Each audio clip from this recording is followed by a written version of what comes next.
Сәлем достар, қалдарыңыз қалай? Бүгін мен сіздерге Айдананың қуыршағы екінші бөлімін айтып беремін. Айдананың ата-анасы әлгі ақ тасты айналдыра қарап, аяқ асты жүректері жарылардай қуанды. Анасы тамақ пісірген кезде өлшейтін таразыны алып келіп, ақ тасты өлшеді. Айдана олардың қуанғандарына қарап бір жылап жіберді. Әкесі: «Қызым, сен бізді бақытты еттің. Не қаласаң, соны алып береміз», деді. Айдана: «Қуыршақ алып бересің бе?» деп қуанып кетті. Әкесі: «Қызым, бөлмең толы қуыршақ. Сонда да не алғың келеді, соның бәрін ал», дейді. Әкесі Айдана мен анасын қуыршақ сататын дүкенге жіберіп, өзі ғаламторға отырды. Айдана қуыршағын алып үйге келді. Әкесі әлі ғаламторда отыр екен. Анасы: «Өздері келіп алып кете ме?» деді. Әкесі: «Я, өздері келіп алып кетеді», деді. Олар кешкі асқа отырды. Отбасының 4 мүшесі бақытты. Сөйтіп, Айдана біресе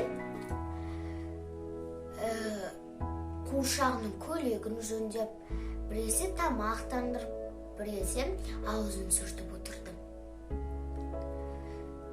Кешкіге қарай анасы Айдана мен қуыршағына төсек салды. Қуыршағы сөйтіп олар жатты. Қуыршағы ұйықтап қалған соң, қуыршағы жатқан кезде көзін жұмады қуыршақ екен. Анасы: «Қандай тәрбиелі қуыршақ. Бірден көзін жұмып ұйықтап қалды», деді.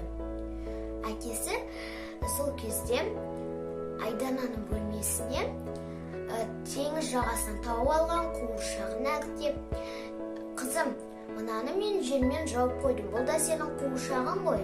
Мен бұл қуыршағыңды мына сөреге қойып қояйын», деді. Айдананың бар көңіл күйі өзінің жаңа қуыршағында болды.